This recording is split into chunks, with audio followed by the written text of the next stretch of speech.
Bocah ini terjebak di level 1.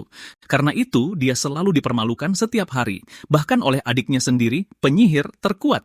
Namanya Kuro Sakurai, sang kakak yang sama sekali tidak punya bakat. Namun, dia tidak pernah menyerah untuk menjadi penyihir sampai suatu hari di dungeon hampa. Semuanya dikalahkan. Dan pada akhirnya, hanya dia yang tersisa. Saat bos terakhir mempermainkannya, menumpahkan darahnya, sebuah sistem muncul. Dia mendapatkan segel kemampuan gelap, pembalikan waktu. Dan dia mulai memutar balik seluruh dunia hingga dia mencapai regresi penuh ke masa lalu saat dia masih muda. Tapi sekarang, dengan kemampuan paling tak terkalahkan di dunia, sinar matahari menembus jendela, menerangi bagian dalam ruangan mewah. Di atas meja yang mewah, makanan telah disiapkan untuk perayaan istimewa. Para pelayan merayakan rekomendasi Isaac ke Akademi Kerajaan terkesan dengan usianya. Sambil mengucapkan selamat kepada Tuan Muda, pengasuhnya bilang dia telah menyiapkan semua makanan kesukaannya. Berterima kasih pada pengasuhnya, Isaac Vonggoda yang berusia 10 tahun tersenyum puas. Kemudian seorang pria menawarkan hadiah, meskipun Isaac sudah menyuruh mereka untuk tidak repot-repot. Pria itu menjelaskan bahwa putranya sembuh berkat bantuan Tuan Muda Isaac. Sambil menerima hadiah itu, Isaac berterima kasih kepadanya saat seorang anak laki-laki yang lebih muda memanggilnya dengan riang. Dengan kecapi di tangannya, anak laki-laki itu mengumumkan bahwa dia akan memainkan sebuah lagu untuk merayakannya. Pria itu kemudian berkomentar bahwa Jonas sangat pandai memainkan alat musik tersebut. Merasa senang, Isaac memintanya untuk bermain dan anak laki-laki itu setuju dengan penuh semangat. Musisi muda itu memejamkan mata dan mulai memetik senar kecapi. Tiba-tiba pemandangan menggelap menyorot alat musik itu saat suara-suara memanggil nama Jonas. Terbangun dengan kaget, Isaac berteriak di kamarnya terlihat ketakutan. Duduk di tempat tidur, dia mencoba mengatur napas, menyadari itu hanya mimpi. Sambil menoleh ke samping, Isaac merenung, mengomentari bahwa itu semua hanyalah kebodohan. Memikirkan pemandangan bersalju itu, dia meratapi kenyataan bahwa dia tidak bisa kembali ke masa lalu. Langkah kaki yang mantap bergema saat dia menuruni tangga yang menandai kepergiannya. Mendekat, dia mengulurkan tangan untuk membuka pintu kayu. Memasuki ruangan, seorang pria mengumumkan bahwa ini sudah pagi, mendoakan harinya menyenangkan. Sambil menoleh, Isaac tampak terkejut, mempertanyakan apa yang sedang terjadi. Melihat wajah pucat Isaac, Lucas bertanya, apa dia mimpi buruk? Isaac menjelaskan dia memimpikan masa lalunya sekitar 20 tahun yang lalu. Sambil menawarkan keju segar, Lucas menasihatinya agar tidak memikirkan kenangan lama. Kemudian Lucas mengumumkan, mereka akan melakukan latihan anggar yang dia lewatkan kemarin. Fokus Isaac mengingat masa itu. 20 tahun sebelum momen ini, ketika dia berusia 10 tahun, saat baru akan masuk Akademi Kerajaan, flu parah menyerangnya. Pemandangan beralih ke mansion di mana ayahnya berbicara dengan seorang sarjana dari menara sihir. Seperti yang diketahui semua orang, setiap makhluk lahir dengan wadah mana mereka sendiri. Namun, mananya bersirkulasi secara tidak normal, menjadi cepat dan sangat mudah meledak. Pada titik tertentu, wadahnya hancur total dan kebenaran yang telah lama diabaikan menjadi nyata. Mana di dalam tubuhnya meledak seperti bendungan yang jebol bertabrakan dengan mana eksternal. Tabrakan ini menyebabkan ledakan mana yang dahsyat, membuatnya berteriak dalam keputusasaan. Energinya kemudian menyebar ke seluruh ruangan, menghancurkan benda-benda dan mengenai orang-orang. Banyak yang terluka dan mananya seakan mereda hanya untuk meledak lagi. Akhirnya, ledakan itu mengoyak tangan kanan adiknya, membuatnya hancur. Dengan tatapan ngeri, ayahnya merawatnya saat dia memohon agar dikurung. Dia menginginkan tempat di mana tidak ada yang bisa berkunjung, jadi dia tidak akan menyakiti siapapun lagi. Kemudian dia mendapati dirinya sendirian di ruangan gelap duduk di sebuah meja. Saat dia makan, dia berpikir sendiri, bertanya-tanya apa dia berusia 15 tahun saat itu. Tiba-tiba Isaac terbatuk, menarik perhatian pada kondisinya. Khawatir, dia memanggil Lucas yang sedang berdiri membelakanginya. Melihat tangannya, Lucas melihat tangannya berdarah akibat dari mananya. Isaac menjelaskan bahwa itu adalah gejala keracunan mana karena berada di dekatnya. Dia memperingatkan Lucas bahwa ini terjadi karena berada terlalu dekat dan bahwa dia butuh sebulan istirahat. Tertawa, Lucas bertanya siapa yang akan merawatnya jika dia tidak ada. Tanpa khawatir, dia bertanya apakah Isaac tahu siapa dirinya. Lucas mengingatkannya bahwa dia telah menyebabkan lusinan ledakan dan tidak kehilangan sehelai rambut pun. Namun Isaac bilang dia tidak akan menemukan orang sebaik Lucas. Menyuruhnya pergi, Isaac bilang dia akan bermeditasi dan tidak ingin ada gangguan. Mendoakannya semoga berhasil, Lucas tersenyum dan mengucapkan selamat tinggal, menambahkan bahwa ini adalah suatu kehormatan. pintu ditutup, membuat ruangan menjadi gelap gulita dengan Isaac sendirian. Lalu dia melihat dirinya lagi diberi selamat untuk sesuatu. Pemandangan berubah dan Isaac berada di sebuah ruangan duduk di kursi yang elegan. Dia mendapati dirinya dalam adegan horor dengan darah dan sosok-sosok aneh di sekitarnya. Mengamati sekeliling, dia berkomentar bahwa mereka akhirnya tiba. Mendongak, dia menyapa Lukas yang telah kembali. Lukas muncul di atas meja sementara Isaac mengawasinya duduk. Wajahnya berlumuran darah, Lukas tersenyum mengatakan sudah lama tidak bertemu. Ketakutan, Isaac berteriak, tidak mengerti apa yang sedang terjadi. Dengan mata terbelalak, dia mengerti bahwa Lukas telah mati. Setelah dia muntah darah, dia tidak pernah melihatnya lagi, hanya mengetahui kematiannya dari ayahnya.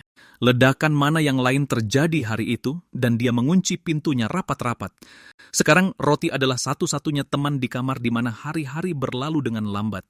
Dia berpikir, meratapi kenyataan bahwa dia tidak menjauhkan semua orang, menghindari keterikatan apapun. Merenung, dia pikir dia seharusnya memperlakukan semua orang dengan lebih dingin. Jika dia bertindak berbeda, mungkin mereka masih akan tersenyum, bebas dari penderitaan. Beberapa tahun berlalu seperti ini, dan lebih banyak roti menumpuk, menandai waktu kesepiannya. Masih hidup, dia mengambil sepotong roti, sadar dia harus terus melangkah. Memakan roti itu, dia memutuskan dia harus menatap ke depan dan melupakan masa lalu. Meskipun menua dengan cepat, dia memberi tanda di dinding, menunjukkan berlalunya tahun-tahun. Selama 30 tahun, dia mendedikasikan dirinya pada sihir, mempelajari semuanya tanpa ada lagi teks untuk dipelajari. Sekarang, hanya intuisi dan inspirasi yang tersisa untuk membimbing studinya yang lebih dalam.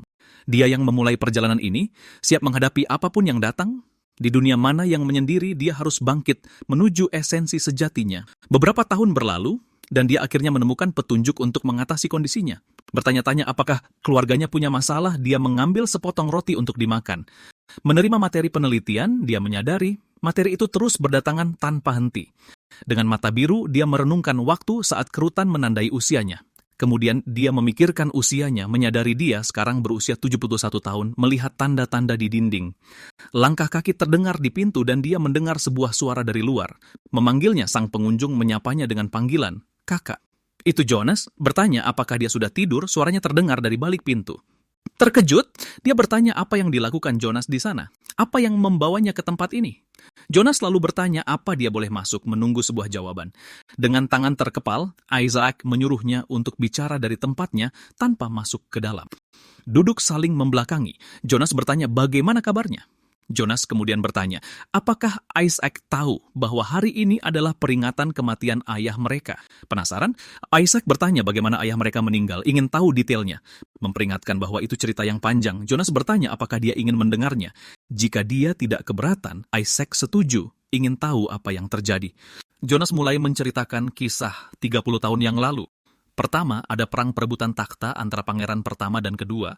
Sambil menggumamkan sesuatu, dia bilang, dunia ini sepertinya tempat yang menyenangkan. Dia mendengarkan dengan saksama, meresapi setiap kata yang diucapkan Jonas. Dengan tatapan tajam, dia merenungkan apa yang sedang dia dengar. Mengingat masa lalu, Isaac muda sedang duduk sambil menundukkan kepalanya. Isaac mengakui kalau Jonas punya bakat bercerita dengan alur yang bagus. Jonas setuju dan bilang kalau dia tahu begitu, dia pasti sudah jadi penyair keliling. Memikirkan kesulitannya, dia meratapi keterbatasannya yang cuma bisa memakai satu tangan. Jonas menundukkan kepala, lalu meminta maaf kepada Isaac atas apa yang terjadi. Tangan mereka saling menggenggam untuk menenangkan, menunjukkan ikatan mereka. Sambil berkata jujur, Jonas mengungkapkan bahwa keluarga mereka membencinya tapi juga sangat merindukannya. Meskipun ada rasa benci, cinta mereka kepada Isaac sangat besar menurut Jonas. Dengan suara yang tercekat oleh emosi, Jonas menegaskan bahwa mereka sangat mencintainya. Jonas menyesal tidak bisa melihat Isaac untuk yang terakhir kalinya dan mengungkapkan betapa dia sangat dirindukan. Mempertanyakan tentang saat terakhir itu, Isaac mendengar Jonas berbicara tentang sebuah pintu yang terbuka. Saat perang berkecamuk, monster-monster yang belum pernah terlihat sebelumnya muncul dan menyebabkan kekejaman yang mengerikan. Sambil merenung, Isaac berpikir kalau saja dia datang lebih awal, segalanya mungkin akan berbeda. Berjalan menuju pintu, jejak darah menodai lantai saat dia merenung. Saat membuka pintu, dia terkejut melihat lantai yang dipenuhi dengan darah. Di sana, ayahnya tergeletak tak bernyawa di lantai dengan pedang tertancap di dadanya. Jonas berkomentar bahwa itu adalah sebuah keajaiban ayah mereka bisa berbicara begitu lama, meskipun terluka parah.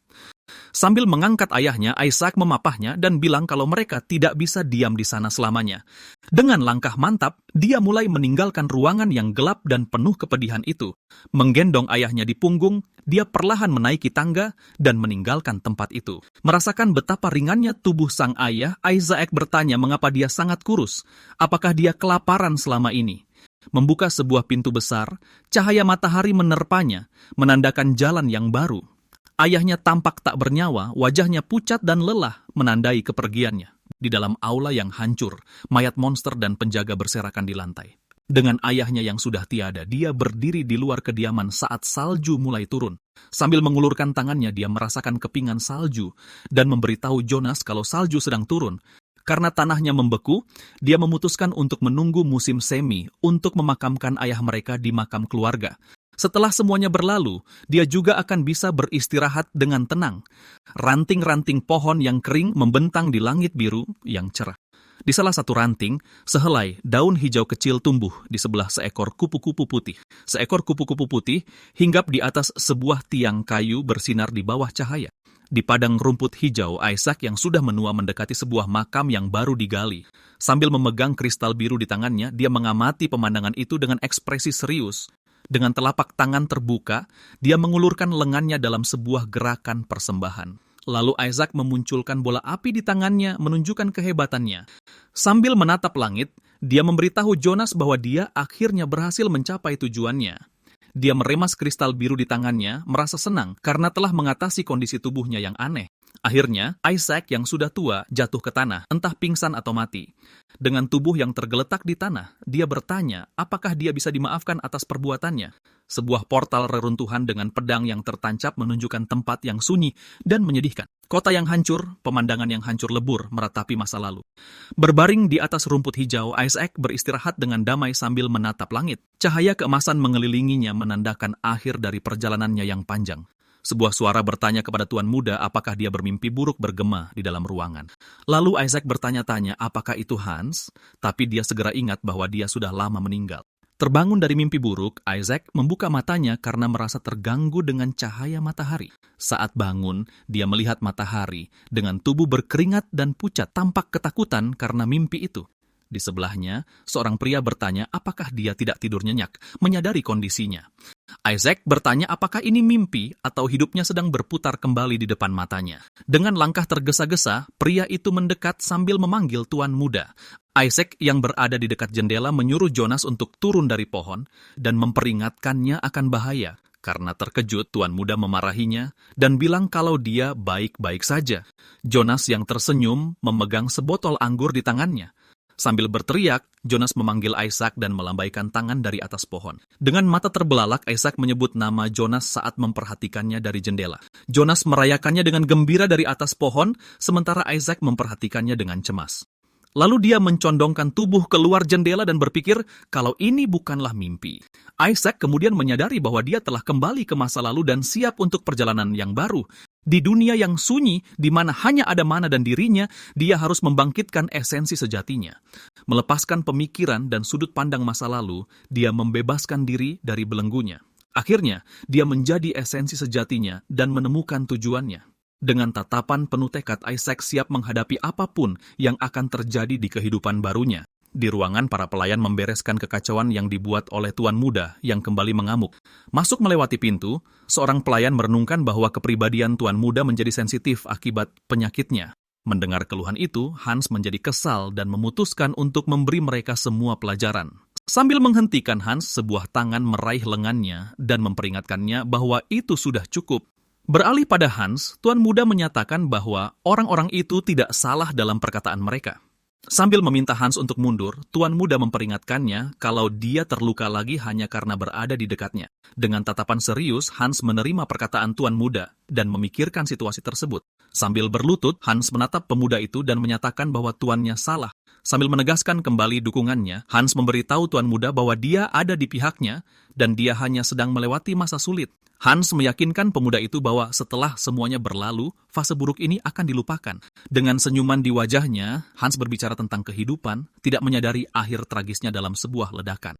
Di kastel, sesosok tubuh tergeletak di lantai, menunjukkan konsekuensi bagi mereka yang peduli. Merenungkan kehilangan tersebut, dia menyadari bahwa dia adalah penyebab semua kematian itu.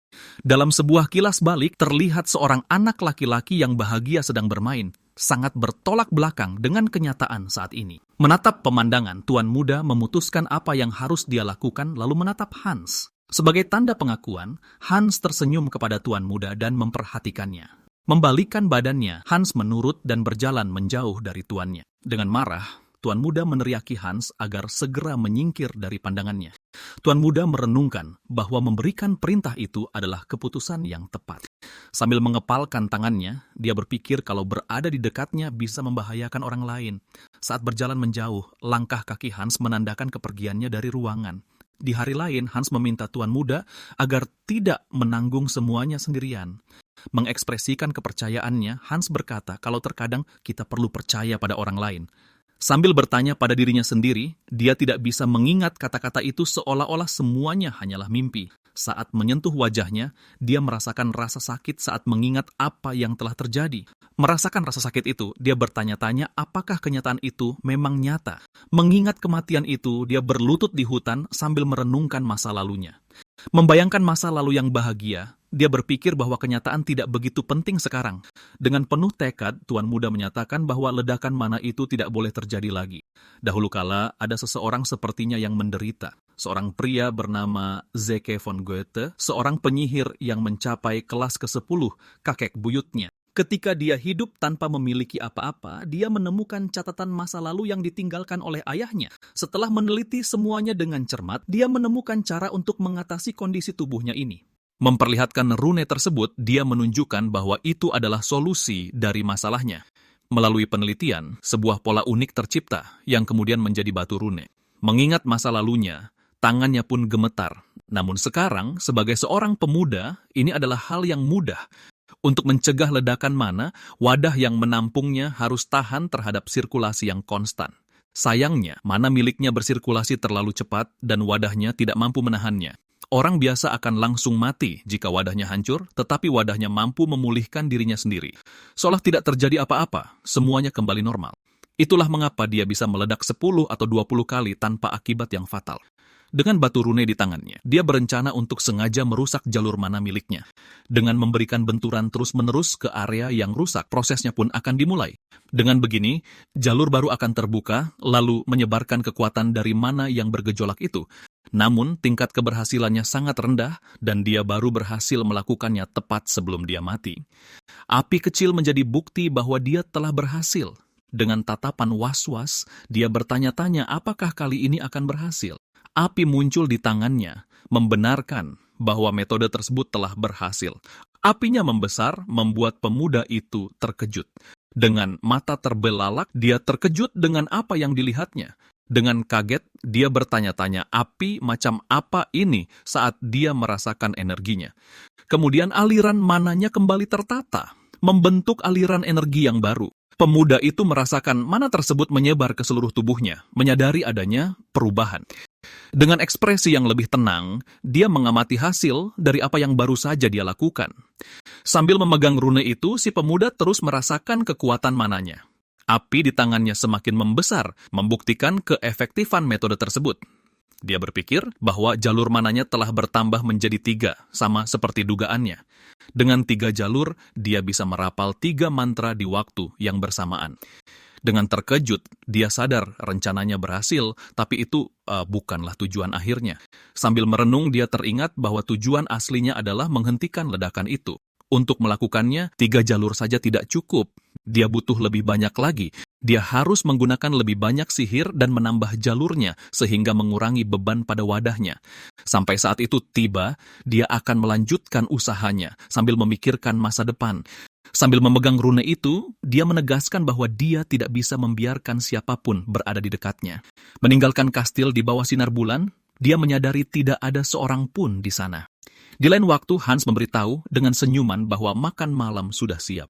Hans berkata bahwa makanannya adalah roti gandum, kesukaan tuan muda, tapi dia malah disuruh pergi. Berusaha untuk memberinya makan, Hans bersikeras agar pemuda itu memakan setidaknya sepotong saja. Hans terus bersikeras mengatakan bahwa dia akan tetap di sana sampai dia melihatnya makan. Di dekat perapian, tuan muda menanyakan umur Hans. Dia menjawab bahwa umurnya 12 tahun. Di umur segitu, wajar jika bersikap manja, pikir Hans. Saat mengambil rotinya, dia bertanya apakah juru masak yang membuatnya karena sudah lama sejak terakhir kali dia memakannya. Hans tersenyum, senang melihat tuan muda memakan rotinya. Tuan muda menanyakan soal si juru masak karena dia belum melihatnya hari ini. Hans menjawab bahwa putranya, Hunder, menderita pneumonia. Lalu dia bertanya apakah juru masak itu sudah pulang ke rumah. Sambil memikirkan si juru masak, Hans merenung bahwa semuanya sempat berjalan dengan baik. Saat api berderak di perapian, Hans menunggu pertanyaan selanjutnya. Tuan muda mengamati Hans yang sedang memikirkan situasinya. Dengan lelah, dia bertanya apakah cuma Hunder yang menderita pneumonia. Hans menatap tuan muda dengan ekspresi yang serius. Hans mengungkapkan bahwa semua anak di desa telah tertular penyakit itu. Tuan muda memahami situasinya, memikirkan tentang apa yang baru saja dia dengar. Di bawah sinar bulan, dia teringat kejadian wabah pneumonia di desa Angsa Hitam. Gara-gara itu, si juru masak kehilangan putranya dan hidup dalam duka sampai dia meninggal. Saat dia jatuh menuju ajalnya, tuan muda merasakan kelegaan dan menyatakan bahwa dia akan pergi lebih dulu. Dia tidak ingin juru masaknya mengalami penderitaan itu lagi. Tuan muda lalu teringat bahwa penyebab pneumonia itu sudah jelas. Di meja, tuan muda memanggil Hans yang langsung menoleh padanya. Sambil mencondongkan badan, tuan muda bertanya kepada Hans tentang monster apa yang baru saja ditaklukkan. Di malam yang tenang, bulan menerangi langit yang gelap. Seekor rusa berjalan menyusuri hutan bersalju sambil menikmati pemandangan. Karena kaget, rusa itu menoleh, merasakan adanya sesuatu. Saat semburan api meletus, rusa itu melompat menjauh. Lari dari serangan itu, rusa tersebut berlari melewati hutan, lalu dengan cepat menghilang dari pandangan. Sambil melihat ke arah api itu, sang tuan muda menyesali apa yang telah dilakukannya. Sambil memegang api, dia pikir hewan itu tadi terlihat seperti seekor serigala. Sambil berjalan melewati hutan, dia menemukan papan penunjuk jalan menuju desa Angsa Hitam. Kembali di kastil, tuan muda bertanya kepada Hans tentang monster yang dikalahkan di desa. Hans berkata bahwa dia tidak melihatnya dari dekat, tapi menara penyihir telah membeli materialnya. Sambil mengingat-ingat, Hans menambahkan bahwa dia sempat melihat makhluk tersebut. Menurut Hans, makhluk itu terlihat seperti laba-laba raksasa dengan bulu berwarna perak. Setelah menelitinya, tuan muda mengenali makhluk tersebut sebagai laba-laba musim dingin. Laba-laba musim dingin memang tidak kuat, tetapi mereka membentuk kelompok besar karena berkembang biak dengan sangat cepat. Bahaya terbesar yang disadarinya ada pada mana yang mereka pancarkan. Terpapar mana ini secara berkepanjangan akan mengakibatkan keracunan, sebuah racun yang mencekik tenggorokan. Di dalam hutan, tuan muda menemukan tanaman, obat yang bersinar dengan cahaya redup. Dia pikir anak-anak di desa itu keracunan oleh mana milik laba-laba musim dingin. Setelah meletakkan tanaman obat itu di dalam ember, dia bersiap untuk menggunakannya. Pada masa itu, pengetahuan tentang keracunan mana hampir tidak ada, sehingga sering disalahartikan sebagai pneumonia. Dengan jumlah tanaman obat sebanyak ini, dia yakin ini akan cukup untuk meredakan gejala yang dialami anak-anak itu. Mengetahui bahwa ini hanyalah solusi sementara, dia berjalan menyusuri hutan dan terus maju. Untuk penyembuhan total, dia pikir, wabah laba-laba musim dingin ini harus segera dibasmi. Dia sempat berpikir untuk meminta bantuan orang tuanya, tapi mereka sedang sibuk. Ayahnya sedang berada di benteng perbatasan, dan ibunya sedang berkeliling benua untuk mencari obat untuk kondisinya. Jika dia menunggu mereka, nyawa Hunder akan berada dalam bahaya. Adegan beralih ke desa yang damai di bawah terangnya sinar bulan. Di sebuah rumah sederhana, si juru masak sedang duduk di tepi ranjang. Pikiran yang kalut membebani benaknya saat dia sedang cemas menunggu. Tepat pada saat itu, terdengar ketukan di pintu. Dia berbalik untuk membukanya, lalu bertanya, siapa yang datang? Saat berbalik, juru masak itu terkejut melihat sang tuan muda. Tuan muda berkata bahwa dia terlihat lelah, dan si juru masak pun kaget. Dia bertanya ada perlu apa dia kemari, dan apakah terjadi sesuatu di kediaman. Lalu si juru masak menyadari bahwa tubuhnya dipenuhi dengan kotoran. Sambil menatapnya, tuan muda terdiam sejenak. Dia menjelaskan bahwa dia sudah beberapa hari tidak masuk kerja, jadi dia datang untuk mengecek kondisinya. Juru masak itu memintanya untuk tidak masuk, sambil berkata bahwa Hunder menderita pneumonia dan dia bisa tertular. Tuan muda menunjukkan sekantung tanaman obat padanya, dan si juru masak menatapnya dengan raut wajah keheranan. Dia berkata bahwa ini pasti akan cukup. Si juru masak mengambil kantung itu dengan terkejut. Dia bertanya apa isi tas itu dan tuan muda menjawab bahwa itu adalah tanaman obat. Dia menjelaskan bahwa dia harus menumbuknya, membuatnya menjadi pasta, lalu merebusnya untuk diminum Hunter. Di dalam kamar, dia mengamati Hunter yang terbaring sakit di tempat tidur. Dia memperhatikan beberapa bercak biru, tanda keracunan mana. Memanggil Hunter, dia bertanya, apakah anak itu bisa mendengarnya? Hunter kecil mengedipkan matanya, pertanda bahwa dia mendengar. Dengan ketakutan, Hunter memohon pada Isaac agar tidak mengusir ibunya. Si koki merasa bersalah karena dia tahu dia tidak bekerja demi merawat putranya yang sakit. Tuan muda berkata bahwa dia tidak akan mengusir koki itu kemanapun. Sambil menyentuh kepala Hunter, dia berkata bahwa ibunya adalah satu-satunya orang yang memberinya roti. Meminta Hunter untuk fokus pada kesembuhannya, tuan muda menenangkannya. Beralih ke hutan, tuan muda dan seorang pria lain mendekati sebuah gua, tempat yang selama ini dia cari. Pria itu memastikan bahwa itu adalah gua batu kapur yang gelap di dalamnya. Berterima kasih padanya, tuan muda mengambil lentera itu dan berkata, dia akan melanjutkannya dari sini. Pria itu memperingatkannya untuk berhati-hati karena banyak orang hilang di sekitar sini. Tuan muda berterima kasih atas peringatannya. Tuan muda berpikir bahwa laba-laba musim dingin menyukai gua batu kapur. Dia menyimpulkan bahwa ini satu-satunya gua batu kapur di dekat sini, jadi ini pasti habitat mereka. Sebelum masuk, dia memutuskan untuk melakukan beberapa persiapan. Dengan menciptakan sistem sirkulasi mana yang baru, dia bisa merapal 3 mantra sekaligus. Pada saat yang sama, dia bisa menghasilkan kekuatan yang setara dengan mantra kelas 2, tapi ada batasnya, pikirnya. Jika dia menggunakannya secara berlebihan, wadah mananya bisa hancur. Karena tidak tahu berapa banyak laba-laba musim dingin di dalam sana, dia tidak boleh menggunakan sihir sembarangan. Jadi dia berpikir dia membutuhkan tanaman itu. Dia menemukan Frosty Belladonna, tanaman dengan beri biru. Biasanya buahnya diencerkan untuk kelumpuhan atau anestesi. Namun bagi laba-laba, itu adalah racun yang mematikan. Ironis sekali mereka hidup di tempat yang sama dengan racun mematikan mereka, pikirnya sambil mengumpulkan buah-buah itu. Saat matahari bersinar, dia terus mengumpulkan buah-buah beri itu di hutan. Sambil menghela napas, dia berpikir seharusnya dia membawa sarung tangan karena tanaman itu sangat kuat. Dia yakin persiapannya sudah cukup dan dia sudah membuat runenya saat di kastel. Kalau begitu, ayo kita pergi. Dia bertanya pada dirinya sendiri, bersiap untuk memasuki gua. Memasuki gua, dia berjalan dengan hati-hati sambil memegang lentera. Langkah kakinya bergema saat dia melangkah lebih dalam ke kegelapan. Dia menatap ke kedalaman, berpikir bahwa jika dia mati di sini, itu akan menjadi kematian yang sia-sia. Menyadari jalannya mengarah ke bawah, dia berpikir dia butuh cara untuk turun. Dia melihat sebuah tangga reyot yang terbuat dari kayu dan tali.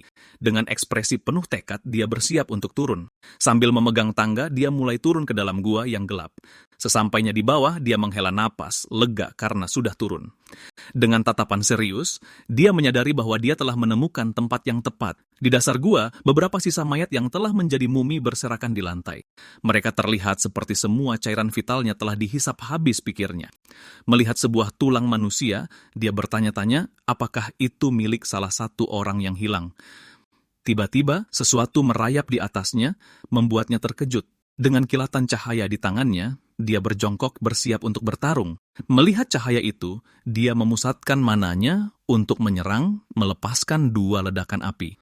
Dia menerangi gua itu, menyingkap wujud makhluk-makhluk tersebut. Laba-laba itu mundur dari api, dan dia berpikir ini akan menahan mereka untuk sementara waktu. Dia memutuskan untuk bersiap sebelum mereka menyerangnya secara berkelompok. Kemudian dia menyesuaikan topengnya, siap untuk pertarungan di depan. Dia meletakkan Frosty Belladonna di dalam panci, menyiapkan racunnya. Sambil berjongkok, tuan muda menyiapkan tanaman obat dan racun itu. Dengan tatapan fokus, dia menunjuk panci berisi tanaman obat itu. Dengan ledakan api, dia membakar tanaman obat itu untuk memulai prosesnya. Asap hijau menyebar ke seluruh gua dan mencapai laba-laba itu. Laba-laba merasakan efek racunnya dan perlahan mundur. Perburuan pun dimulai, dan tuan muda bersiap untuk bertarung. Dia menatap ke depan, bertekad untuk menghadapi laba-laba itu. Duduk di sebuah ruangan yang luas, dia tampak fokus, dikelilingi banyak buku di atas meja. Sambil menulis dengan pena bulu, dia mendengar seseorang bertanya apa yang dia lakukan sampai membiarkan situasinya menjadi seburuk ini. Berbalik, dia menatap jalanan dari jendela, bertanya-tanya apa yang sedang terjadi di luar. Di luar, sekelompok orang sedang berdebat, memperingatkan tentang kehadiran yang mulia, tapi suara mereka semakin keras. Lalu salah satu pria mempertanyakan penguasa wilayah itu, membicarakan kegagalannya dalam melindungi rakyat. Sambil berteriak ke arah jendela, seorang pria bertanya mengapa desa angsa hitam diterlantarkan, menuntut mereka untuk diam. Sambil membelakangi jendela, dia bergumam bahwa suaranya terlalu berisik, sangat mengganggunya. Duduk kembali, dia mempertimbangkan untuk memaku jendela itu dengan papan untuk mengakhiri teriakan tersebut. Lalu, dia bertanya-tanya, apakah akan lebih baik jika dia pindah ke suatu tempat yang sepenuhnya berada di bawah tanah. Dia merasa akan ada lebih sedikit kebisingan dan lebih sedikit orang di bawah sana. Tempat yang ideal untuk meneliti konstitusi tubuh yang aneh ini. Mempertimbangkan dindingnya, dia berpikir untuk menggunakan dimitrium, mineral dengan ketahanan magis tinggi untuk menahan ledakan. Berbalik, dia bertanya kepada rekannya Hans apa pendapatnya tentang ide itu, mengharapkan sebuah jawaban. Namun, melihat ke ruangan yang kosong, dia sadar bahwa Hans sudah tidak ada di sana, membuatnya terdiam dalam pikiran. Merenungkan situasi itu, dia terdiam sejenak dan bertanya-tanya di mana Hans berada. Lalu dia teringat bahwa Hans tidak ada di sana saat ini, mengingat sesuatu yang penting. Dia kemudian mendapati dirinya duduk sendirian lagi, menulis di ruangan yang besar itu. Terus menulis dengan pena bulu, dia tampak sangat fokus pada pembelajarannya sekarang. Tatapannya tertuju tajam. Dia tampak termenung, masih tenggelam dalam pikirannya sendiri. Sekali lagi, dia menulis, suara pena bulu yang meluncur mulus di atas kertas. Sebuah momen penuh konsentrasi. Dengan tangannya di atas kertas dan tatapan yang fokus, dia tampak benar-benar asik menulis tanpa henti. Ruangan menjadi gelap dan dia tetap duduk dengan banyak buku dan kertas di atas meja. Adegan berubah. Dia berada di sebuah gua es dengan uap yang mengepul dari tanah dan es. Duduk di tanah dekat api unggun, dia menatap nyala api, sebuah sekop dan ransel ada di sampingnya. Dia bergumam bahwa kenangan lama ini selalu kembali padanya berulang kali. Dia ingat bahwa laba-laba musim dingin adalah targetnya, menyadari bahwa Frosty Belladonna bekerja dengan sangat baik.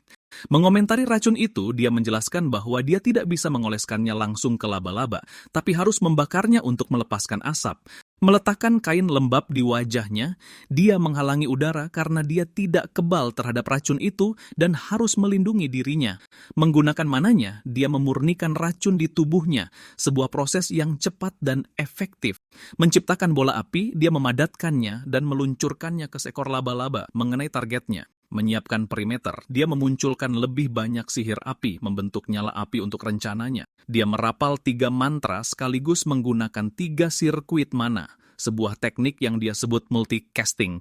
Sambil menunjuk dengan jarinya, dia mengucapkan, selamat tinggal kepada laba-laba itu, rencananya sudah berjalan, mengakhiri pertarungan.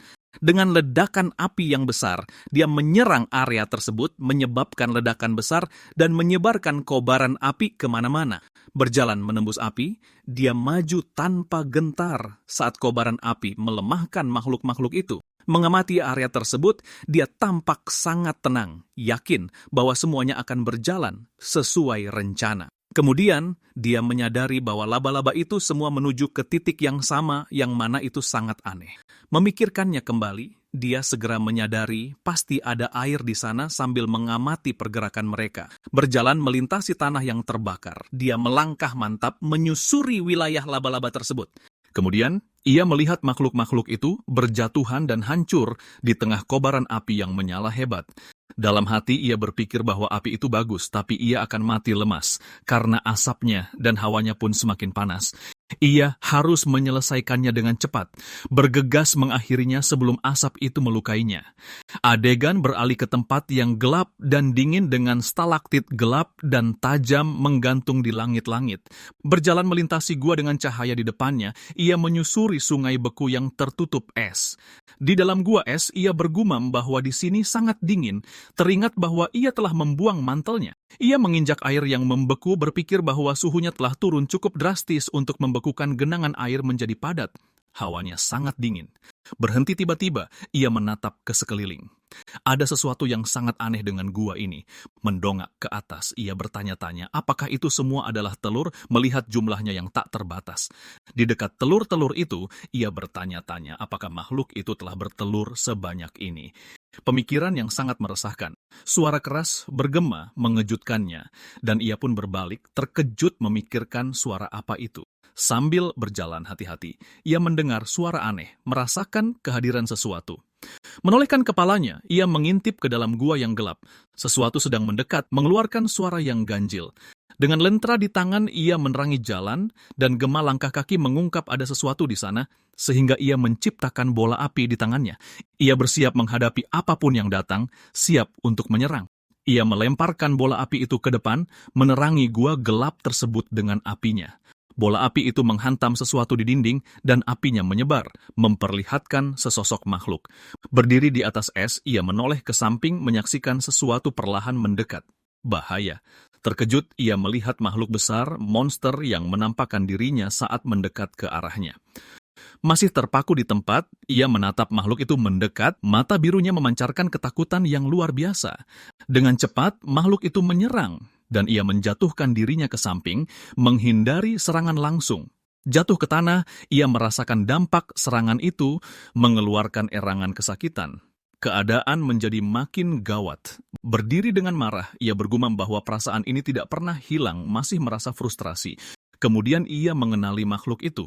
Itu adalah ratu laba-laba musim dingin yang paling berbahaya dari semuanya. Berbeda dari yang lain, ia kebal terhadap api dan memancarkan hawa dingin yang intens, sosok yang menjadi asal-muasal nama spesies tersebut. Makhluk itu menyerang dengan sabetan, hampir mengenainya saat ia nyaris menghindar, dan mundur dengan cepat. Melompat ke samping, ia menepis serangan itu, menghindari pukulan ratu laba-laba musim dingin. Ia melakukan serangan balik dengan bola api, tepat mengenainya, mencoba membakar makhluk itu, tapi percuma saja. Ia menyadari bahwa hantaman bola api tidak membuatnya terbakar seperti yang lainnya. Ini jadi masalah. Sambil berpikir, ia menyadari setidaknya makhluk itu tidak terlalu lincah, yang memberinya sedikit keuntungan. Merasa mual, ia mengerang pelan. Tubuhnya mulai mencapai batas kemampuannya. Tubuhnya berada di ambang batas, hal yang wajar bagi bocah berusia 12 tahun yang merapal sihir sepanjang malam. Ratu laba-laba maju dan ia harus bergerak cepat untuk menghindari remukan serangan kuat makhluk itu. Berhenti sejenak untuk bernapas, ia menenangkan diri, pikirannya jernih setelah keterkejutan dan adrenalin pertempuran tersebut. Berpikir kembali, ia teringat roti gandum yang diberikan Hans kepadanya. Roti itu benar-benar lezat, kenangnya. Di tanah utara yang tidak bisa ditumbuhi gandum ini, menyantap roti gandum yang lembut ini, semua berkat pengasuhnya.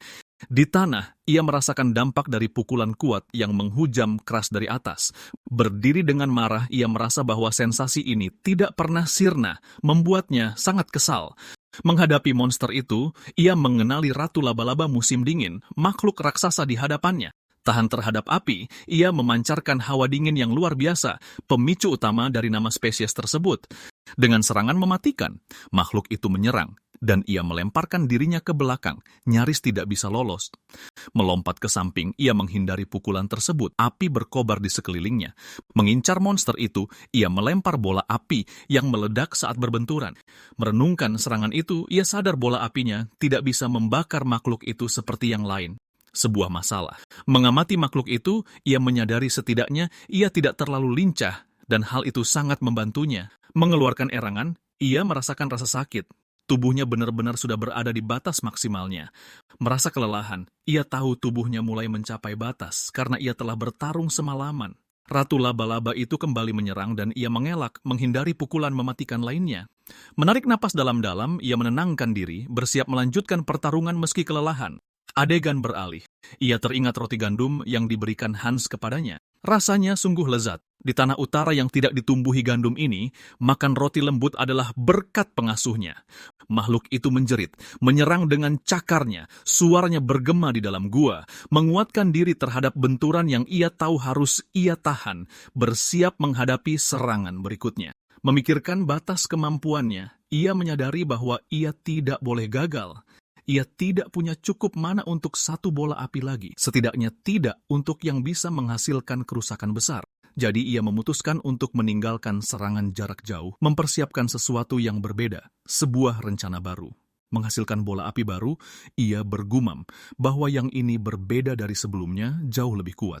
Memusatkan energinya, ia memadatkan kekuatan sihir tersebut, mempersiapkan serangan yang lebih kuat lagi. Menahan sihirnya, ia memadatkannya sedikit lagi. Merasakan kekuatan di tangannya, itu hampir siap.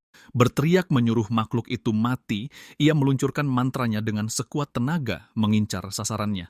Kena. Ratu laba-laba meronta-ronta, tubuhnya menggeliat kesakitan. Serangan itu sangat kuat. Ia menatap makhluk itu, menyaksikan dampak serangannya, dan kilauan di matanya semakin tajam. Makhluk itu menjerit kesakitan saat ia menatapnya, dan sihir biru menyebar ke sekujur tubuhnya. Makhluk mengerikan itu muncul, memancarkan energi biru yang kuat dan dahsyat.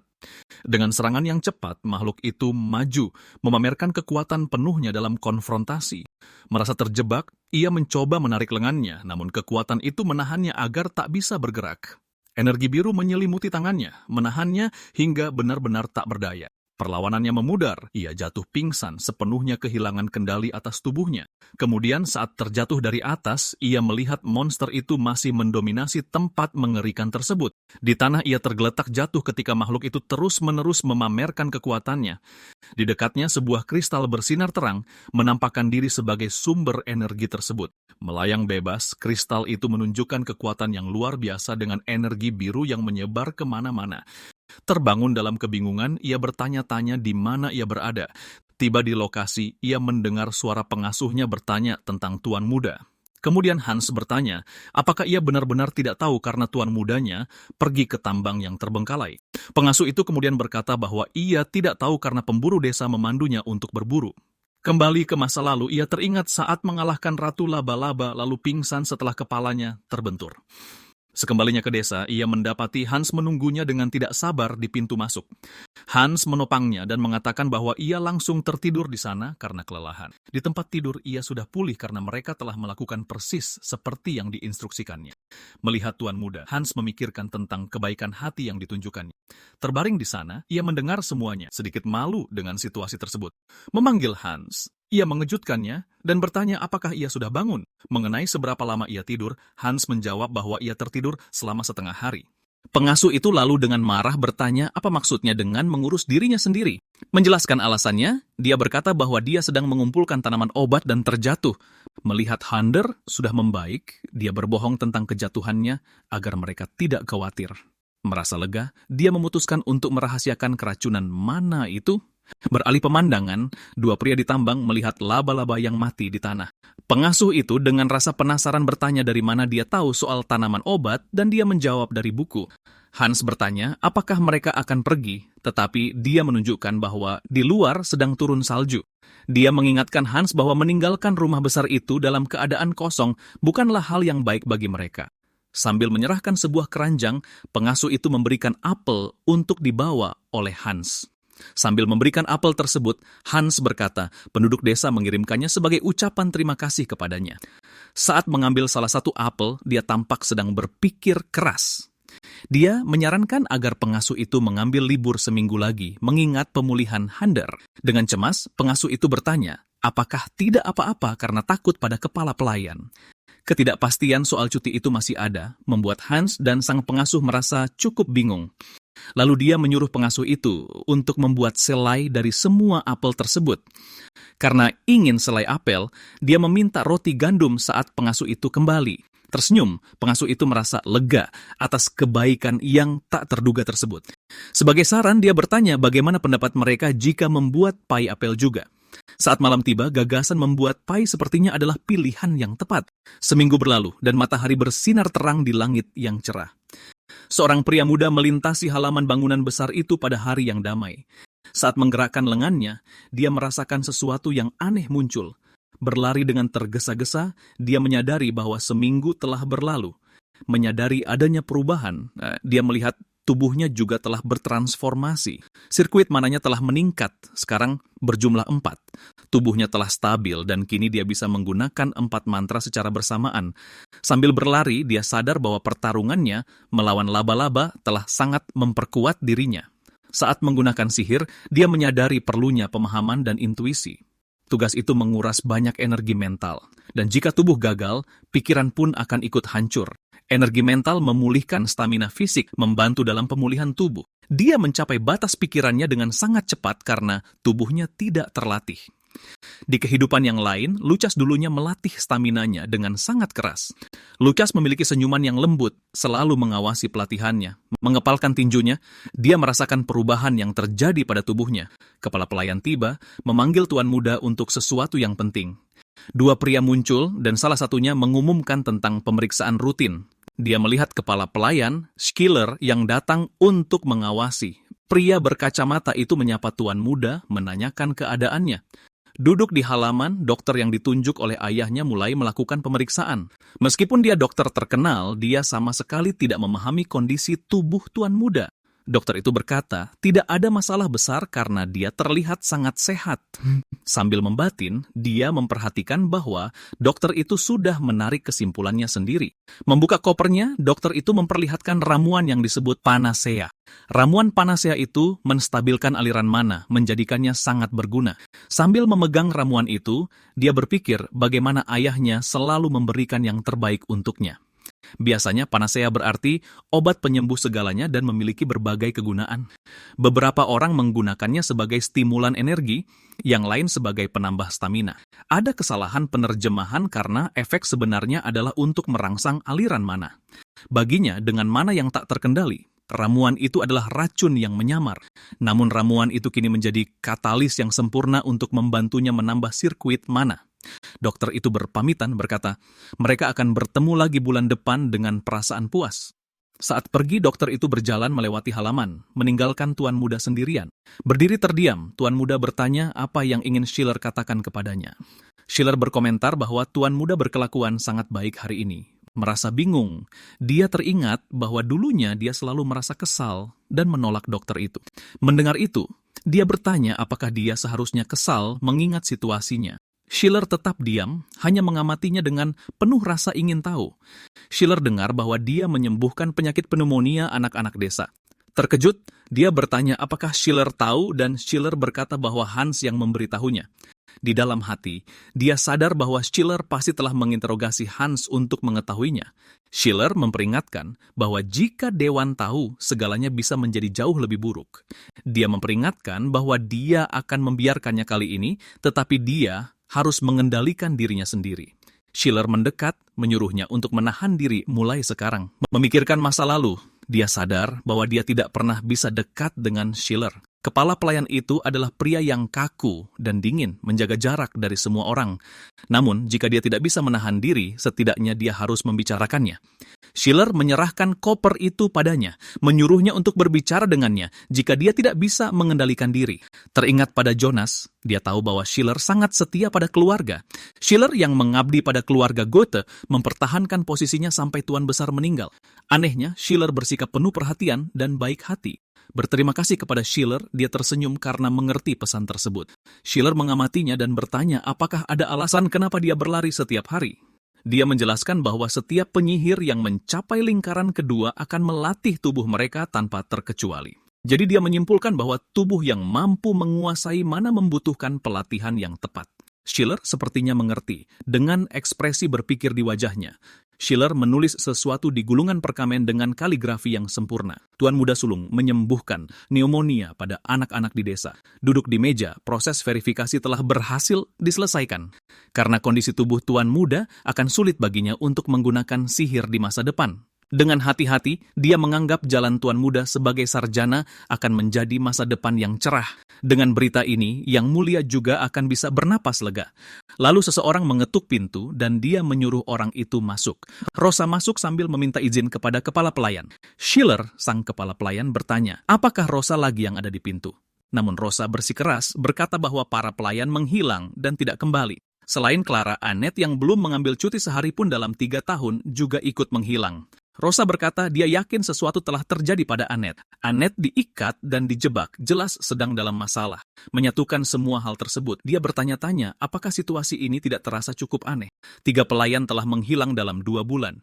Dia bertanya-tanya apakah itu hal yang biasa di tempat yang begitu keras ini. Dengan cuaca ekstrim, bandit, dan monster yang bermunculan, dia bertanya apakah dia juga akan melarikan diri. Annette tidak mungkin menghilang begitu saja tanpa sepatah kata pun. Lagi pula, dia bekerja sangat keras untuk membeli obat ayahnya. Lalu dia menyarankan mungkin dia sudah lelah merawat ayahnya yang sudah tua. Para pelayan memperingatkannya untuk menjaga ucapannya, menuntut sedikit rasa hormat. Sambil bercanda, dia berkata dia punya teori dan meminta mereka untuk mendengarkan baik-baik. Sambil menunjuk, dia menyatakan alasannya adalah sesuatu yang tidak terduga. Dia mengungkapkan bahwa penyebab semua ini adalah ilmu hitam. Dengan latar belakang kastil, dia bertanya-tanya apakah ilmu hitam itu berasal dari keluarga penyihir. Tuan muda pertama juga sedang sakit, membuatnya berpikir mungkin tuannya akan menggunakan sihir untuk segalanya.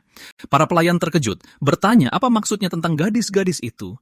Dia bertanya apa yang akan mereka lakukan jika mereka tidak menerimanya, karena mungkin saja dia benar. Pelayan berbaju merah membelanya, mengatakan bahwa tuannya tidak seperti itu.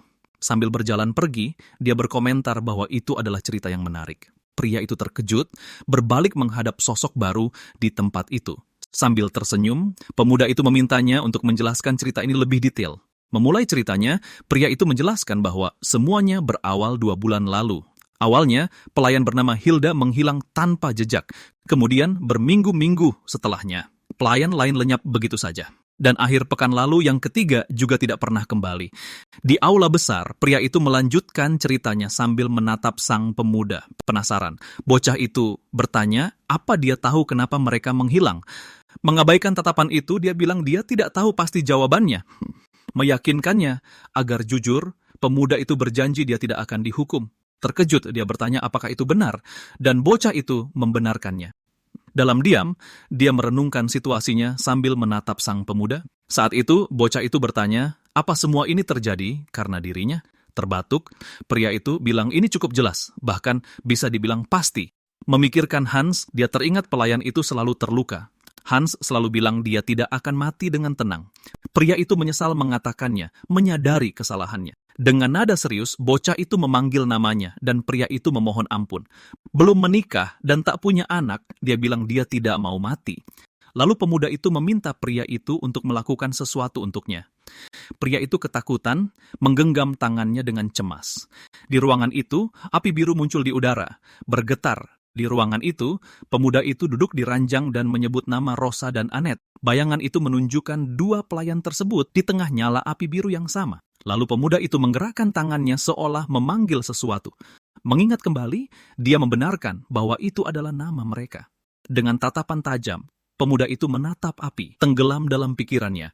Hanya mereka berdua yang bersedia melayani setelah Hans dan pengasuhnya meninggal. Lantai itu menunjukkan sisa-sisa botol ramuan yang pecah dengan cairan yang tumpah. Menetes ke lantai, darah semakin bercampur dengan cairan ungu itu. Meminta mereka untuk pergi, dia ingin sendirian, tetapi pelayan itu mengkhawatirkan tangannya. Kesal, dia membentak mereka untuk keluar, mengejutkan keduanya. Akhirnya, dia memperingatkan mereka untuk tidak pernah membawa ramuan tak berguna itu lagi. Pelayan itu menyemangatinya, memintanya untuk tidak putus asa. Mendengar ini, pemuda itu bertanya apa sebenarnya yang disebut harapan, mempertanyakan apa yang dia ketahui. Dia bertanya apakah pelayan itu mengerti perasaannya. Dia mengepalkan tinjunya yang berdarah. Rasa sakit terlihat jelas di wajahnya. Para pelayan terkejut dan salah satu dari mereka memanggil tuan muda. Dia menjelaskan bahwa dia membunuh temannya dengan tangannya sendiri. Tuan muda bertanya dengan terkejut apakah dia membunuh seorang teman. Rosa bilang saat itu Annette yang bersamanya. Dia menyesal, andai saja dia mengulurkan tangan pada Clara, dia mungkin bisa menyelamatkannya. Tuan muda menghentakkan kakinya ke tanah, kesal dengan situasi ini. Pelayan itu menjelaskan bahwa dia tahu situasinya istimewa, tetapi setiap orang pasti melakukan hal yang tidak ingin mereka lakukan. Tuan muda terdiam mencerna kata-katanya. Setidaknya, itu terjadi sekali pada setiap orang seumur hidup mereka. Pengakuan kelam Annette malah menenangkannya dengan cara yang aneh. Dia merenung, seharusnya dia bertanya lebih banyak saat itu.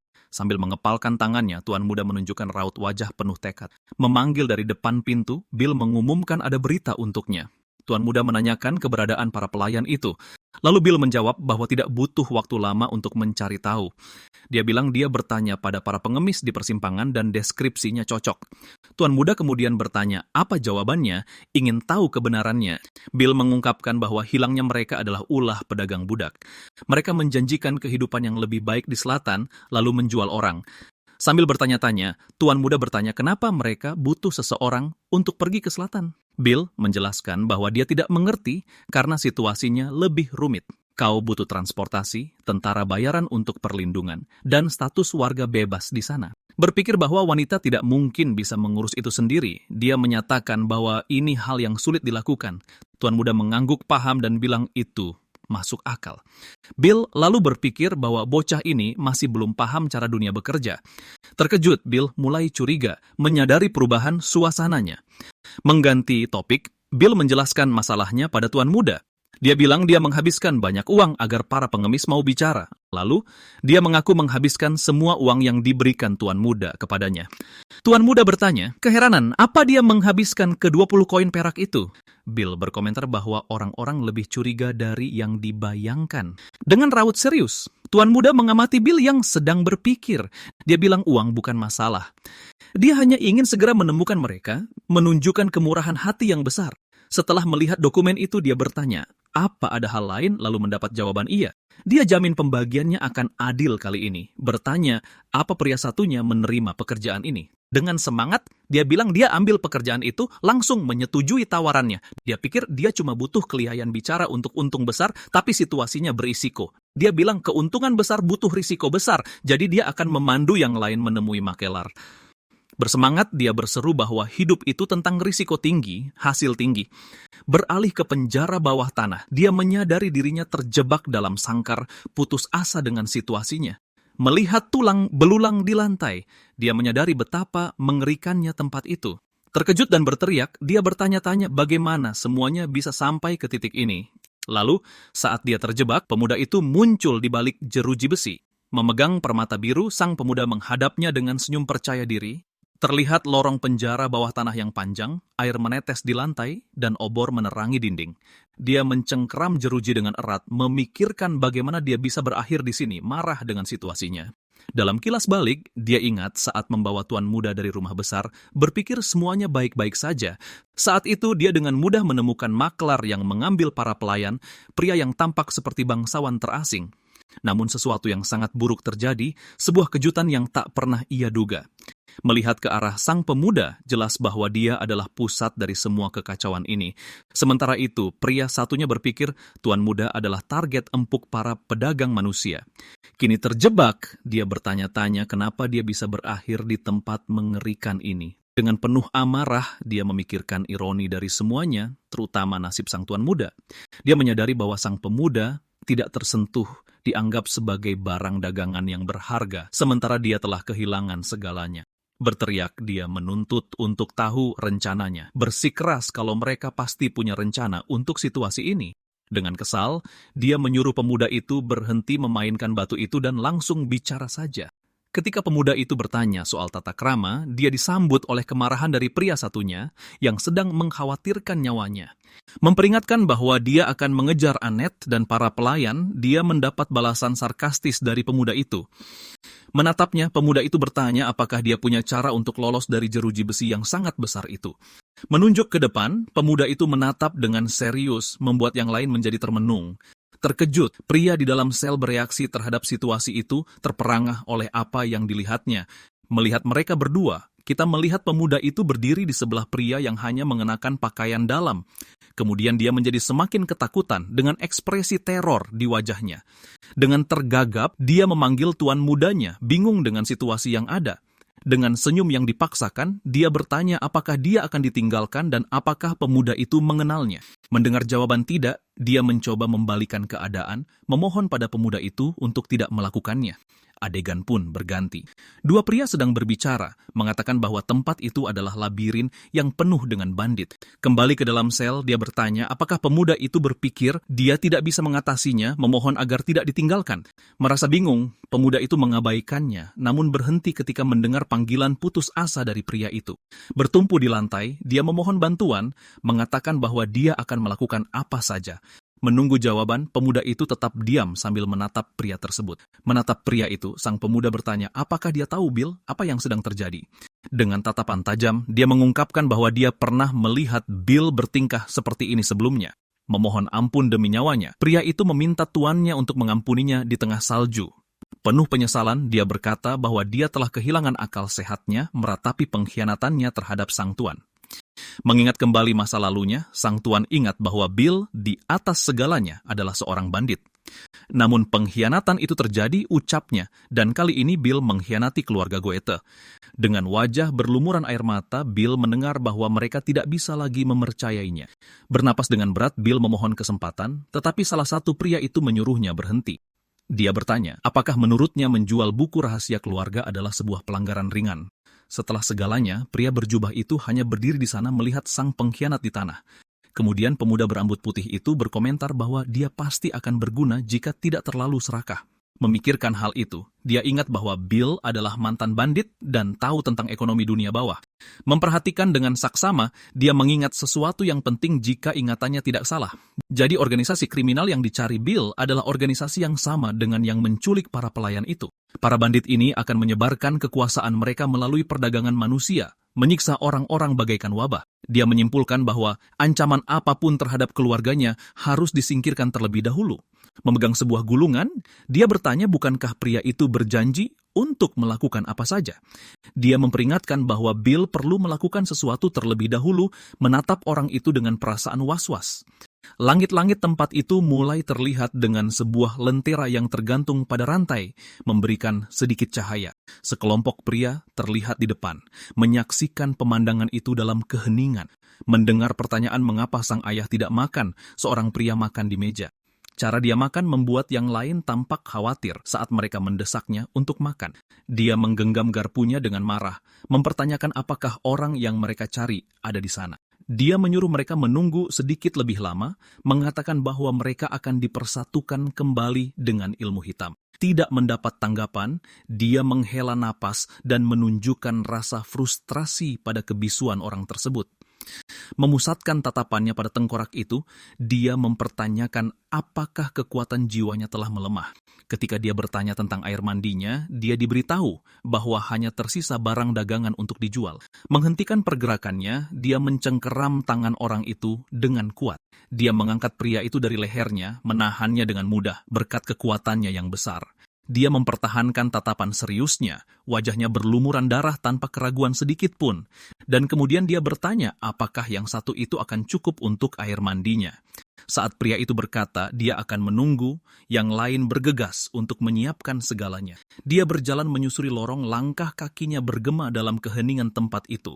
Sesampainya di ruang bawah tanah, dia menemukan sesosok tubuh tergeletak di lantai di antara tong-tong. Pria itu bergumam tentang ilmu hitam keparat itu, tampak kelelahan dengan situasi tersebut. Dia bertanya-tanya sudah berapa kali ini terjadi, menyarankan agar mereka menawarkan barang dagangannya lain kali. Dia mendengar yang lain menyuruhnya berhenti mengeluh dan mengurus mayat itu. Memalingkan wajahnya, dia terlihat ketakutan dengan apa yang dia lihat. Sementara itu, salah satu dari mereka memperhatikan lorong yang gelap, merasakan sesuatu yang aneh. Terkejut, mereka berdua melihat ke depan. Sebuah suara sepertinya telah menarik perhatian mereka. Di ujung lorong, dia mendengar suara aneh, bertanya-tanya suara apa itu. Dengan cemas, mereka menyaksikan pemandangan itu, melihat rekan mereka sedang dicekik. Di tanah, dia memanggil ketua NIRS dengan ekspresi yang sangat gelisah. Sementara itu, sebuah tubuh diseret melintasi lantai meninggalkan jejak yang terlihat jelas. Ketakutan keduanya menyaksikan pemandangan itu tak mampu bereaksi. Mereka jatuh ke tanah dengan ketakutan, sementara yang lain merangkak menjauh. Sebuah kaki besar mendekat, memperlihatkan kehadiran sang penyiksa sementara pria yang lain mengerang. Memegang pisau berlumuran darah, dia bertanya apakah dia boleh meminta air.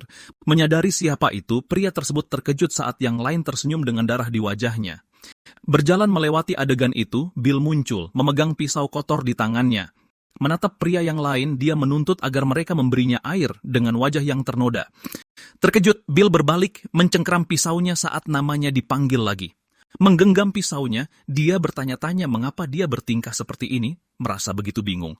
Dengan ekspresi tegang, dia berpikir bahwa ini semua adalah kesalahan bocah itu. Adegan pun berganti. Pemuda itu bertanya kepada Bill yang bertelanjang dada apakah dia bersedia melakukan apa saja sambil menunjukkan selembar kertas kepadanya. Kemudian Isaac menjelaskan bahwa itu adalah sebuah kontrak dengan senyum di wajahnya. Sambil berlutut, Bill mendengarkan dua aturan pertama, kepatuhan tanpa syarat dan kerahasiaan mutlak tentang Isaac. Dengan tatapan ketakutan, Bill bertanya-tanya tentang persyaratannya setelah mendengar kondisi ketiga, yaitu kematian jika melanggar. Isaac menuntut tanda tangan darah agar sihirnya bekerja, tetapi Bill mempertanyakan kegilaan dari tawaran tersebut. Tepat pada saat itu, sebuah suara mengejutkan Bill. "Siapa di sana?" tanyanya, dengan sangat tegang. Isaac mendesak Bill, bertanya apakah dia tidak ingin hidup saat pria itu gemetar ketakutan. Terdengar suara langkah kaki dan kemudian sebuah tangan bersiap untuk menandatangani gulungan itu. Dia berjalan, merasakan teror saat langkah kakinya bergema di lantai. Sambil menggerutu, Isaac mengayunkan pisaunya, menunjukkan ketidaksabarannya. Melukai jarinya, Bill dengan cepat membuat sayatan yang tepat di tangannya sendiri. Dia menempelkan jarinya yang berdarah pada gulungan itu, menyetujui perjanjiannya. Saat kontrak itu ditandatangani, sebuah cahaya menyelimuti Isaac dan gadis itu, menyegel kesepakatannya. Kemudian Isaac tersenyum, menunjukkan kepuasannya dengan apa yang baru saja terjadi. Segera setelah itu, dua pria yang marah muncul menuntut untuk tahu bagaimana Isaac dan gadis itu bisa keluar. Mereka datang, seseorang memperingatkan, dan Isaac bersiap untuk menyerang, melemparkan sesuatu ke udara. Terkena serangan telak, kedua pria itu jatuh pingsan akibat pukulan tersebut tanpa ada kesempatan untuk bereaksi. Di tanah, anak laki-laki itu masih ada di sana, memperhatikan Isaac dengan sihir di tangannya di tengah debu. Karena penasaran, yang lain bertanya apakah mereka sudah mati. Isaac menjawab bahwa mereka hanya pingsan. Menyaksikan adegan tersebut, Bill merasa kagum dan bertanya bagaimana Isaac melakukannya. Sambil memegang sebuah kristal, Isaac memamerkan sihirnya, mengejutkan Bill dengan kekuatannya. Adegan berganti ke sebuah selokan dengan air yang bergolak di lingkungan yang sangat gelap. Mereka berjalan berdampingan saat Bill bersusah payah untuk mengimbangi langkah Isaac. Bill memuji Isaac, mengatakan bahwa ini adalah pertama kalinya dia melihat sihir es dan jelas-jelas merasa kagum. Dengan sebuah kristal, Isaac menjelaskan bahwa sihir es tidaklah praktis, hal yang lalu dipertanyakan oleh Bill. Isaac kemudian mengatakan bahwa itu hanya kelihatannya saja, dengan tatapan misterius di wajahnya. Bill lalu berhenti dan mendengarkan perkataan Isaac dengan saksama. Para bandit bermunculan, dan Bill mengamati pemandangan itu sambil memikirkan situasinya. Saat mereka berjalan, Isaac bertanya kepada Bill apa yang dibutuhkan untuk membuat es, yang membuatnya bingung. Dia memintanya untuk menebak dan dengan ragu Bill menjawab, "Air." Isaac membenarkannya lalu menjelaskan bahwa kamu harus membentuk air, entah yang ada di udara atau di genangan air. Dia memperlihatkan sihir yang terbentuk, melewati proses kompresi, kondensasi, ekspansi, dan evaporasi. Dia mengaku mengendalikannya memang mudah, tapi melakukannya sekaligus sangatlah sulit saat Bill memperingatkan bahwa mereka bisa tertangkap. Saat itu juga Bill bereaksi terkejut melihat apa yang datang ke arahnya.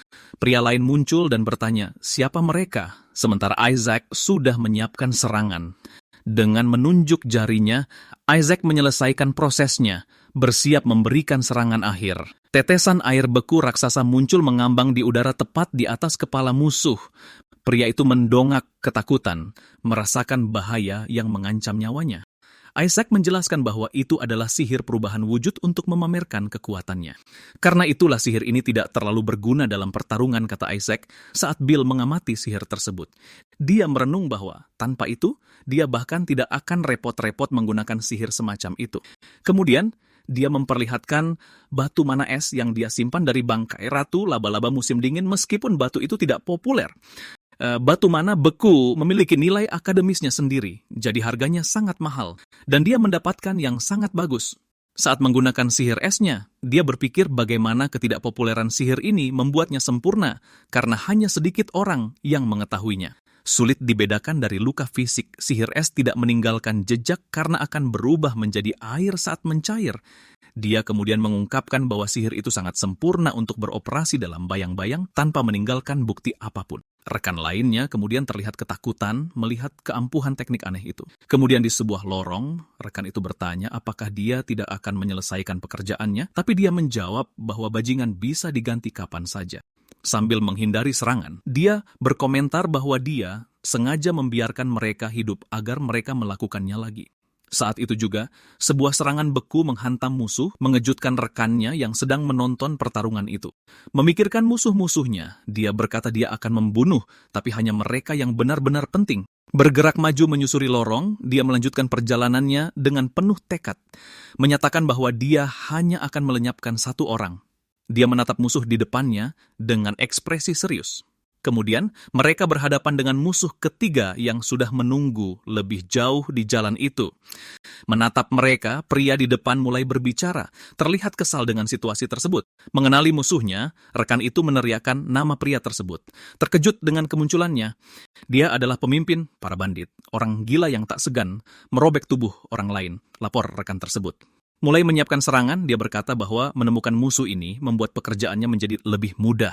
Bola energi bercahaya mengambang di tangannya, siap untuk ditembakkan. Sambil mengangkat jarinya, dia menembakkan serangan yang kuat ke arah lawannya yang diam. Pecahan es terbang dengan cepat ke arah musuh, yang tetap berdiri kokoh. Nyaris terkena, pemimpin itu dengan gesit menghindari salah satu proyektil beku. Namun mengejutkan, musuh itu menepis pecahan es tersebut dengan tangan kosong. Terkejut, sang rekan bereaksi saat pemuda itu bertanya apakah kekuatan ini berasal dari suku utara. Sedikit terluka, sang pemimpin bertanya kepada rekannya apa yang akan mereka lakukan karena situasinya kini tampak serius. Sambil menatap mereka, sang pemimpin menyapa pasangan itu yang tampak sedikit bingung dengan pendekatannya. Sambil tersenyum, dia berkata bahwa pemuda itu adalah barang dagangan dan situasinya cukup menguntungkan. Menyadari niatnya, sang pemimpin memperingatkan bahwa dia akan menjadi bahan yang sangat bagus untuk sihir gelapnya. Saat pemimpin itu maju, sang rekan memohon agar tidak dijadikan target, memohon ampunan. Tangan sang pemimpin terjulur dengan aura gelap di sekitarnya yang mengarah ke rekan yang ketakutan itu. Berteriak putus asa, rekan itu memohon, mengatakan bahwa dia hanyalah manusia lemah biasa, namun sebuah tangan semakin mendekati wajahnya. Dengan ketakutan, rekan itu melihat bahaya yang dengan cepat mendekat. Saat itu juga paku es menembus dada sang pemimpin, langsung menjatuhkannya. Terkejut, rekan itu menyadari bahwa es yang ditepisnya tadi kini telah menusuknya. Mengulurkan tangannya, pemuda itu menunjukkan tekadnya membidik musuh yang telah tumbang. Berdarah dari mulutnya, sang pemimpin terbaring di tanah terluka parah. Dengan tumbangnya sang pemimpin, pemuda itu memanggil nama rekannya, Bill. Dia memberitahu rekannya bahwa mulai sekarang dialah pemimpin yang baru, lalu menatapnya. Kemudian pemuda itu bertanya kepada Bill apakah dia tahu apa yang harus dilakukan. Cemas, Bill menggenggam pisaunya, menghadapi situasi mengerikan di depannya. Sambil berteriak, Bill lari dari tempat itu meninggalkan mayat sang pemimpin. Dalam sekejap, darah berceceran dan pemuda itu menoleh ke belakang sambil berpikir keras. Menutup matanya, dia berpikir bahwa pada akhirnya semua orang melakukan hal-hal yang tidak pernah ingin mereka lakukan. Adegan beralih ke sebuah ruangan di mana dia diberitahu bahwa hal ini terjadi pada semua orang setidaknya sekali. Namun, mereka memperingatkannya bahwa sebuah tanda akan membekas di hidupnya, tanda yang tidak bisa dihapus. Kemudian sambil memegang tangannya, mereka memberitahunya bahwa hanya tersisa dua pilihan. Mereka berkata rasa bersalah bisa mencekik seseorang, hanya menyisakan cangkang kosong dari diri mereka yang dulu. Pada saat itu, sang pelayan memegang tangan orang tersebut, mendengar bahwa dia juga harus berjuang untuk hidup demi mereka. Kemudian, dia muncul, melamun dengan tatapan mata yang kosong. Pada saat itu, dia teringat Annette yang sedang berlutut, menyadari bahwa dia pernah memberikan nasihat ini sebelumnya.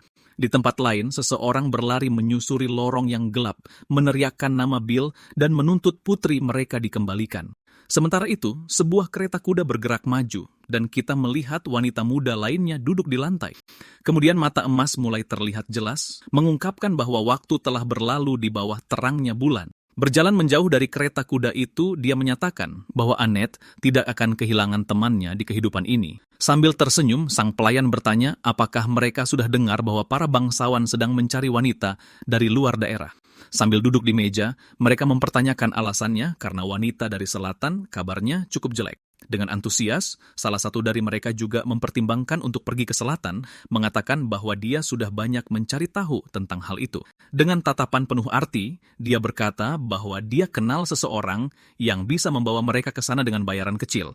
Kemudian dia mengajak Annette dan Hilda, bertanya apakah mereka ingin pergi bersama mereka.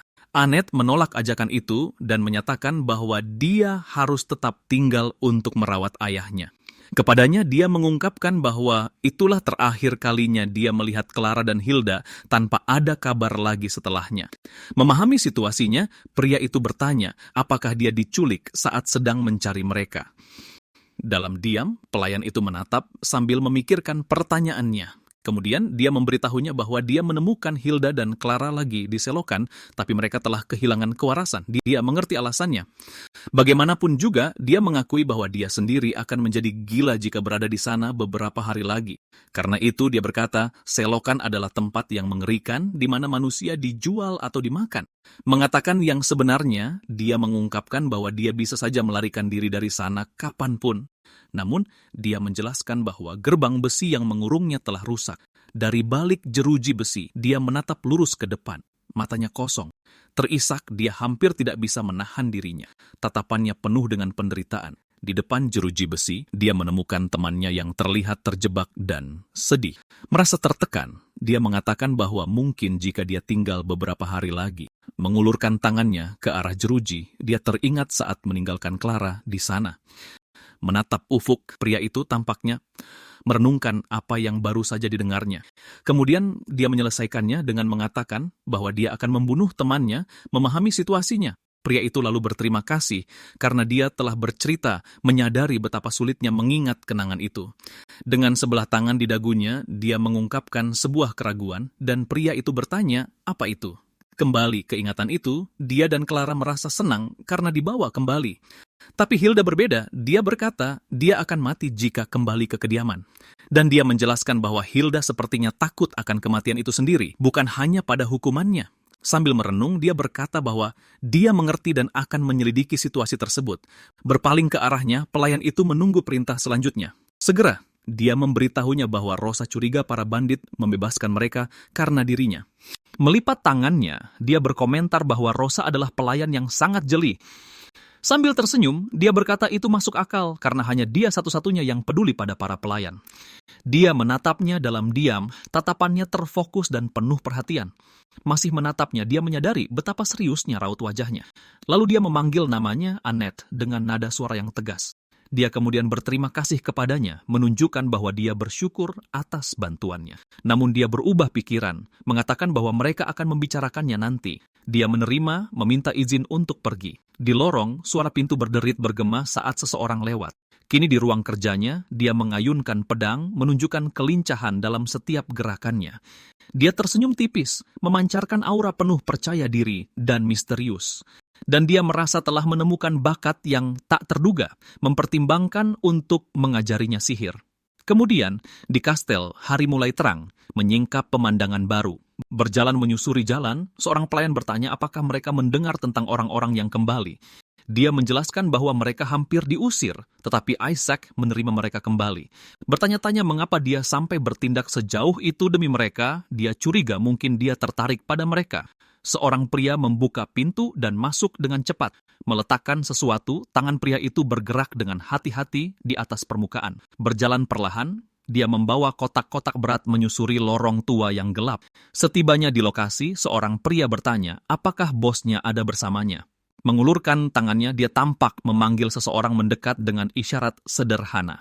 Mendengar hal itu, dia memperingatkan bahwa dia tidak suka dipanggil bos, menjelaskannya dengan sangat tegas. Membicarakan tempat itu, seorang pria mengatakan bahwa kelompok kriminal selalu muncul lagi di sana. Jadi dia mengusulkan untuk mengendalikan kelompok-kelompok ini, mengatur aktivitas mereka agar semuanya tetap tertib. Cemas akan konflik, pria itu bertanya apakah dia akan menjadi orang pertama yang mendapat masalah di sana. Mengetahui situasinya, mereka menyebutkan bahwa bos sebelumnya menyuruh mereka mengawasi kediaman tersebut. Menyeringai, bos baru itu berpikir bahwa Nirsch tidak sekadar orang bodoh biasa. Sambil berpikir, dia teringat bahwa bos lama selalu menyiapkan jenis upeti khusus. Terkejut mendengar berita itu, dia bertanya, upeti macam apa itu ingin memahaminya lebih jauh. Menjawab pertanyaan itu, dia menjelaskan bahwa itu adalah upeti tahunan untuk para kesatria di wilayah itu. Dia kemudian mengungkapkan bahwa para kesatria memberikan dukungan, menjelaskan alasan mereka ada di lokasi itu. Beberapa hari kemudian, pria itu berjalan melintasi aula besar memikirkan langkah selanjutnya. Memegang api, dia bersiap untuk bertindak. Melompat tinggi, dia melancarkan serangan api yang kuat. Dia lalu mengungkapkan bahwa api itu hanyalah pengalih perhatian. Sementara itu, kristal es muncul menyusul serangannya. Serangan api dan es melesat lurus ke arah cermin. Mengepalkan tinjunya, dia mengawasi serangan itu terbang ke arah yang tepat. Tepat sasaran, cermin itu hancur berkeping-keping dalam kilatan cahaya biru. Lalu dia menyadari bahwa sirkuit mananya telah bertambah menjadi 5. Sekarang dia harus berlatih karena dia beruntung dalam pertarungannya melawan Nirs. Menoleh ke belakang, dia teringat bahwa Nirs dengan mudah menurunkan kewaspadaannya. Dengan tegas, dia menyatakan bahwa dialah yang merenggut nyawa musuh. Sambil berbaring, dia teringat Jonas bercerita tentang musuh-musuh keluarga Gerda. Mengamati hal itu, dia berpikir bahwa musuh-musuhnya tangguh melawan para penyihir, jadi dia tahu bahwa keberuntungan tak akan berpihak lagi padanya. Pada akhirnya, dia harus menjadi lebih kuat demi melindungi Goethe apapun yang terjadi. Terkejut, dia mendengar sebuah suara memanggilnya Tuan Muda. Bertanya ada apa, dia melihat orang-orang yang masuk ke kamarnya. Pergi mengambil pakaian, Hans menuruti perintah wanita tua itu. Bangkit duduk, pemuda itu mempertanyakan alasan dari semua keributan ini. Sebagai tanggapan, wanita itu mengumumkan sambil tersenyum bahwa sang tuan telah kembali. Dengan kain di wajahnya, dia mendengarkan kabar tersebut. Terlihat terkejut. Di dekat lehernya, medali yang dia kenakan berkilau redup. Menunggangi kuda, seorang pria kembali ke kastel setelah sekian lama. Sambil berpikir, pemuda itu bertanya-tanya apakah ayahnya benar-benar ada di sana.